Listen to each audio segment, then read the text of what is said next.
you're going to be in a lot of pyramids in your life, dominance hierarchies and different states and families and all of that. And they'll arrange themselves into a hierarchy, and there'll be something at the top. And the top is the thing that can do well across hierarchies. So it's not stuck in any one pyramid, and it's partly associated with vision and the ability to see a long, long distance. Also to see what you don't want to see and to report that back to the king. And so the king, fundamentally, as far as you guys are concerned from a psychological perspective, that's your superego. That's the Freudian perspective. Or it might be the moral system by which you comport yourself. But your eyes are the thing that updates that, right? You need it to orient yourself in the world. You need it to orient yourself among other people. But your eye and your capacity to pay attention, especially to what you don't want to pay attention to, is the thing that continually updates that model, exactly as Piaget laid out with children. The world with reflexes, and maybe a more modern psychologist would also concentrate on the implicit motivations, and those have to be organized inside the child into some kind of hierarchy of unity before the child can organize him or herself into the broader unity of the state. And that's basically what's being represented here.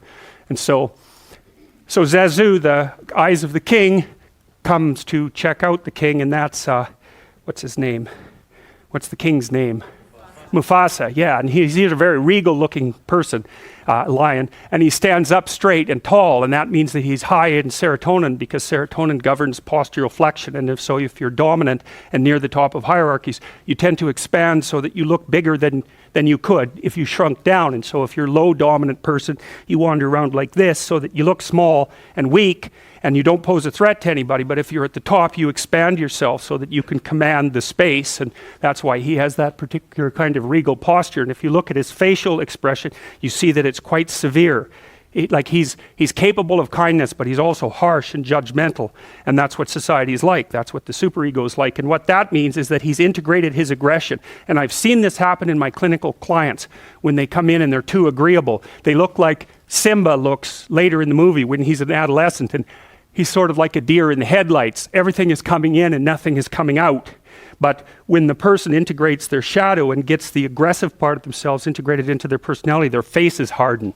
And if you look at people, you can tell, because the people who are too agreeable look childlike and innocent, and the people who, well, a hyper-aggressive person will look, mean and cruel. But let's see if that's good. That's still working. So, but I've seen people's face change in the course of therapy, men and women. So, and what happens is they start to look more mature, and it's more like they're judging the world as well as interacting with it properly once they integrate that more disagreeable part of them. It's very, very necessary, and that's part of the incorporation of the Jungian shadow, or the incorporation of the unconscious from a Freudian perspective. But old Musafa there, he's already got that covered. So, and he's capable, obviously he can smile, and he's capable of the full range of expressions, but he's a tough-looking character. The lion is an apex predator, and so, which means it's at the top of the food chain, roughly speaking, and it's sort of golden like the sun, so that's also useful. And it has that mane that makes it look majestic, and of course it's very physically powerful, and it's intimidating.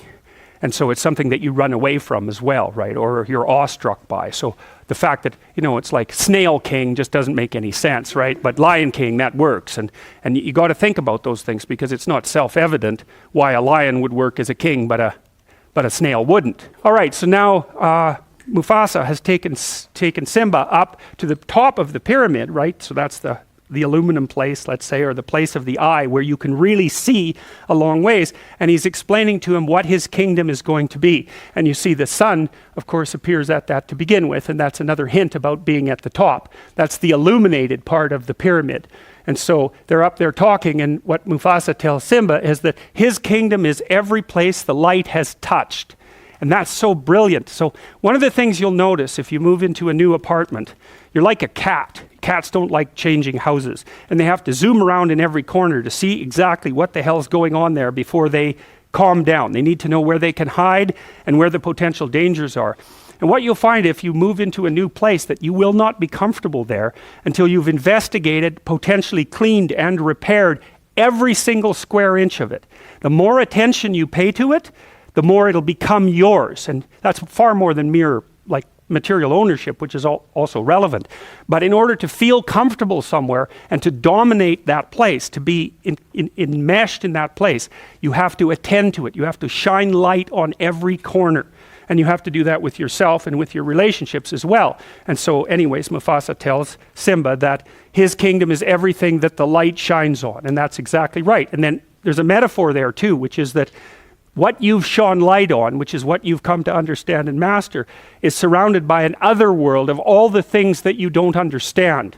And some of those would be natural things, and some of them would be tyrannical things, and some of those would be things you don't want to know about yourself. But they're outside of where you've managed to shine the light. And so that's exactly what Mufasa tells Simba. He says, we live in this pyramid, we're at the top, there's a domain of light around it that's explored territory. Outside of that, there's unexplored territory, and that's partly the unconscious, because you fill it with fantasy, and it's partly what you just don't know. And then Mufasa tells Simba, and it's sort of like God telling Adam and Eve in the Garden of Eden not to eat the apple. Mufasa tells Simba, there's this outside place that's dark, that's not part of your kingdom, and you should not go there. And that's really interesting, because Simba doesn't even know about that place yet. And so Mufasa is doing something very contradictory there.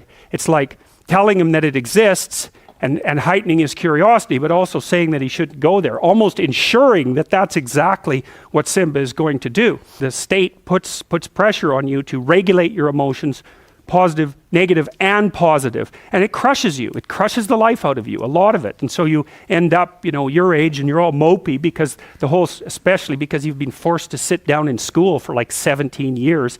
You're all mopey, and it's no wonder, you've had the spirit taken out of you by the process of discipline. But without that, you'd be completely useless. So it's another one of those paradoxical, gifts and catastrophes that you encounter as you move through life. So then Simba encounters the anima. That's the anima, the Jungian anima. And the anima is the feminine counterpart in the soul.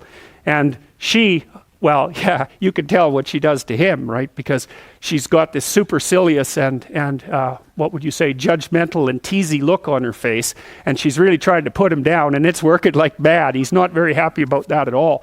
And she's the thing, this is what the anima does, the soul. She's the thing that teaches the exploratory hero that it's not everything it could be, right? And that's part of, this can be read multiple ways, but it's part of the eternal tendency of women to make men self-conscious by their sexual selectivity. That's part of it, because that makes men self-conscious like nothing else. And it's also perhaps been one of the phenomena that's produced the evolutionary arms race in the sexes among human beings that's caused our rapid cortical expansion and our quick movement away from chimpanzees, who aren't selective maters, by the way. He's the son of a king, so he's very, very privileged, and he confuses his privilege with competence, which of course all of you do, because you're all sons of the king, which is why you can sit here in the university, and you confuse your privilege with competence as well, because has nothing to do with any of you that the lights are on and this place is so peaceful, right? But you take that for granted, and it can make you false and arrogant. He's in for real trouble, man. He thinks he knows everything. And of course, then he has a wrestling match with, what's her name? Was it? Nala, yeah, has a wrestling match with Nala, and she just pins him every time, right? Got you again, pinned you again. And that's basically right. One of the things that happens with men when they meet a woman who they really desire and admire is they project an ideal onto her immediately. That's an anima projection. And then that anima projection judges them, and they act all inferior and stupid. And it's partly because they are. That's why. And so then they go down in defeat constantly to this thing that they're projecting, which at least has some concordance with the actual woman, but not that much. So, okay, they keep wrestling, and then they're on the fringe of the kingdom. This wrestling match between this pairs of opposites takes them to the edge of the kingdom, and they end up in the elephant's graveyard, right? And there's bones everywhere. And so now they're out into the kingdom of death, and what that means is that these two kids, as they've grown up, encounter death, right? They go outside the light, and it's very, very shocking for them. They're very curious about it, obviously. They go to explore the skeletons and all of that, even though they were told not to. But their curiosity, they can't stay away from death. They're too curious about it. And so they develop knowledge of death. And then, of course, out there in the deadlands is where the hyenas are. And that's exactly right, because hyenas are scavengers, right? And they can break bones with their teeth. They're really really quite the animal. And, you know, you kind of have a shudder of repugnance when you see those things. And I think it's partly, I mean, we shared an evolutionary landscape with the ancestors of hyenas for a very, very long time. And like vultures too, you know, you couldn't imagine something that would be more well designed to look like it was a horrible thing than a vulture, right? And there's this weird concordance, and crows and ravens are like that too, carrion eaters, you know. Eagles are kind of an exception, but they look just as creepy as they are, which is really quite interesting. And of course, hyenas fall into that category, and they laugh too, which is, you know, really? You also have to laugh, really, with all these other things you have going for you? And anyways, the hyenas, and hyenas are enemies of lions, and they can take lions down. They're tough things, and you know, they not one hyena, obviously, but a bunch of hyenas can give a lion a pretty damn rough time. And so, and these little lions are really no match for the hyenas, and so they get threatened very, very rapidly. And one of the hyenas, of course, is just completely out of its mind. And one of the things that's really interesting, and you see this with the Muppets too, there was often a puppet that was like a crazy puppet, and its eyes would move in different directions.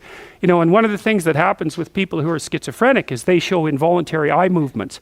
And it's because you have a brain center that controls your eyes voluntarily, and you have another one that controls them involuntarily. So you can see that. Look ahead and try to move your eyes smoothly back and forth. You can't do it. You'll see that they jerk, hey? But if you watch, put a finger in front of your face and then do this, they'll move perfectly smoothly, and that's because you're using different eye control centers, one voluntary and one more involuntary, and the involuntary one is actually more sophisticated. And so in schizophrenics, the involuntary eye control centers tend to disrupt the voluntary eye control centers, and that's likely part of the hallucinatory process, you know, because you have the ego in the schizophrenic that's being disrupted by processes underneath, fantasies and that sort of thing, and that looks like it's reflected in involuntary eye movements, like dream movements.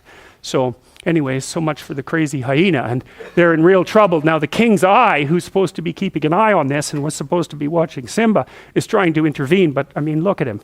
He's like a delicious little bird, and so that's not working out very well.